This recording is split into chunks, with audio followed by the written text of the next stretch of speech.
TSPSC paper leakage కేసులో ప్రభుత్వం దుర్మార్గంగా వ్యవహరిస్తుందన్నారు టీజేఎస్ పార్టీ చీఫ్ కోదండరాం.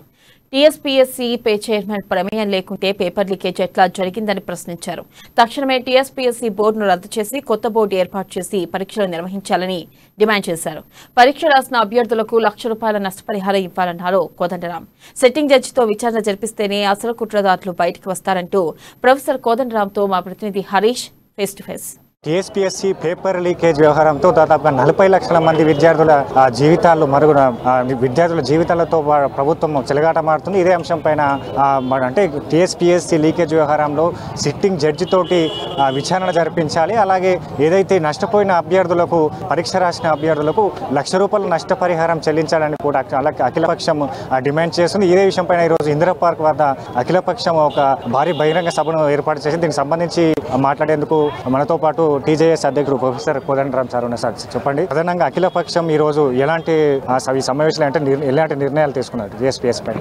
వాళ్ళ వాస్తవానికి మేము ఒక 4 డిమాండ్ల మీద ఈ దీక్షను నిర్వహించాం. ఎందుకంటే నిరుద్యోగులందరూ కూడా నిరాశలో ఉన్నారు. వాళ్లకు భరోసా కల్పించే లక్ష్యంతో ఇవాళ ఈ దీక్షను అఖిలపక్షం కలిసి నిర్వహించింది. ఈ నిరసన దీక్ష మేము పిలుపునీయటానికి కారణం ఏంటంటే వాళ్లకు న్యాయం చేయమని ఎన్ని రీతుల్లో అడిగినా ప్రభుత్వం స్పందించాలి. ఒకటి అడిగినాం, ఈ కేసు ఎందుకంటే గవర్నమెంట్ ఇద్దరే నేరస్తులు అని ప్రకటించడం వల్ల కేసు కుదించబడి కావాలని దానికి మూలకారకులు బయటికి రాకుండా ఆ ప్రయత్నం చేసిందని కుట్ర పన్నిందని మాకు అనిపిస్తున్నది ప్రభుత్వం.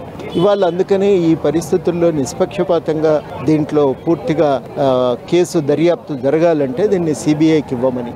రెండోది ఏమడిగినామంటే మేము ఈ ఉన్న ఎవరి నేతృత్వంలో ఇలా పేపర్ లీకేజ్ జరిగిందో వాళ్ళు రేపు కరెక్ట్గా నిర్వహిస్తారనే గ్యారంటీ లేదు. కాబట్టి వాళ్ళని తొలగించి సెక్రటరీ, చైర్మన్, బోర్డు సభ్యులను తొలగించి కొత్త బోర్డును నియమించి ఆ కొత్త బోర్డు ఆధ్వర్యంలోనే మళ్ళీ పరీక్షలు జరపాలి. నాలుగోది ఏమడుగుతున్నామంటే సిట్టింగ్ హైకోర్టు జడ్జి చేత విచారణ జరిపించి సమగ్రంగా విచారణ జరిపించి టీఎస్పీఎస్సీ లోపాలను గుర్తించి ఆ తదనుగుణంగా దాన్ని సమగ్రంగా ప్రక్షాళన చేయాలని. ఈ డిమాండ్ల కోసం ఎన్ని ప్రయత్నాలు చేసినా స్పందించకపోవడంతో ఈ పిలుపునిచ్చినాం.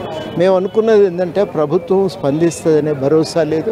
అందుకని ఇప్పటి నుంచి ఇక మేము ఎమ్మెల్యేలు, ప్రజాప్రతినిధులని అడగదలిచినాం. వాళ్ళు బాధ్యులు, వాస్తవానికి వాళ్ళు బాధ్యులు. కాబట్టి వాళ్ళని మేము ఏమడుగుతున్నామంటే మీరు ఇవాళ యువకుల తరఫున నైరాశ్యంలో మునిగిపోయిన యువకుల తరఫున యువత తరఫున మీరు ప్రభుత్వంపై ఒత్తిడి తెచ్చి వారికి న్యాయం చేకూర్చాలి. పరీక్షలు సరిగ్గా జరిగేటట్టు చూడాలి. క్యాలెండర్ ప్రకారం భర్తీ అయ్యేటట్టు చూడాలి. అసలు ఉపాధి కల్పన అనే బాధ్యత ఈ ప్రభుత్వం స్వీకరించాలని చెప్పి డిమాండ్ చేస్తున్నాం. ఆ డిమాండ్ను సాధించడానికి ఎమ్మెల్యేల మీద, ఎంపీల మీద ప్రజా ఒత్తిడి పెట్టాలని కూడా ఇవాళ నిర్ణయం తీసుకున్నాం. ఆ నిర్ణయం ప్రకారం గ్యారంటీగా మేము ఒత్తిడి పెడతామని, ఒత్తిడిని కొనసాగిస్తాం. ఖచ్చితంగా న్యాయం జరిగేదాకా మేము ప్రయత్నం చేస్తామని కూడా ఈ సందర్భంగా ప్రకటిస్తాం. ప్రధానంగా చూడవచ్చు, ఇప్పటికే సిట్టు విచారణ చేపడుతుంది. ఈ అంశం పైన ఈడీ కూడా విచారణ చేపడుతుంది. ఈడీ అంటే ఏదైతే సిట్టు నివేదిక ఈడీకి సమర్పిస్తలేదని హైకోర్టు ఆశ్రయిస్తున్నట్టుగా నుంచి పరిస్థితులు వచ్చినాయి. ఇలా చూడవచ్చు. ఈడీ అంటేనేమో వాళ్ళ ఆర్థిక నేరాలకు సంబంధించి పరిమితమై దర్యాప్తు. మనం అడిగేది ఏంటంటే అసలు నేరస్తులు ఎవరు అనేది జరగాలి. ఆ అసలు నేరస్తులు తేలాలంటే దర్యాప్తును నిష్పక్షపాతంగా నిర్వహించాలి. మరి ఇప్పుడు రాష్ట్ర ప్రభుత్వ అధీనంలో లేనటువంటి సిబిఐకి ఇస్తే కొంతైనా న్యాయం జరుగుతుందేమో అనేది మాకున్నటువంటి ఆశ. ఆ న్యాయం జరిగేదాకా అఖిలపక్షం దాన్ని సాధించే వరకు ఈ ఐక్యతను కాపాడాలని, పోరాటాన్ని కొనసాగించాలని నిర్ణయించారు. ప్రధానంగా టీఎస్పీఎస్సీ లీకేజ్ వ్యవహారంలో జరిగిన దానిపైన కూడా ఏదైతే పరీక్ష రాసిన అభ్యర్థులకు ₹1,00,000 నష్టపరిహారాన్ని ప్రకటించాలి. అలాగే పూర్తి స్థాయిలో కూడా టీఎస్పీఎస్సీ ప్రక్షాళన చేయాలి. బోర్డును రద్దు చేసి కొత్త బోర్డును ఏర్పాటు చేసిన తర్వాతే పరీక్ష నిర్వహించాలని చెప్పేసి కూడా అఖిలపక్షం డిమాండ్ చేస్తుంది. అయితే ఇదే అంశానికి ఏదైతే రాష్ట్ర ప్రభుత్వం కూడా దీనిపైన టీఎస్పీఎస్సీ పైన చర్యలు తీసుకోకపోతే ఏదైతే రాష్ట్ర వ్యాప్తంగా కూడా తమ ఉద్యమాలను ఉధృతం చేస్తున్నారని కోదండరాం చెప్తున్న పరిస్థితి కనిపిస్తుంది. కెమెరా పర్సన్ శివతో కలిసి హరీష్ అమ్మనీష్ ధర్నా చౌక్.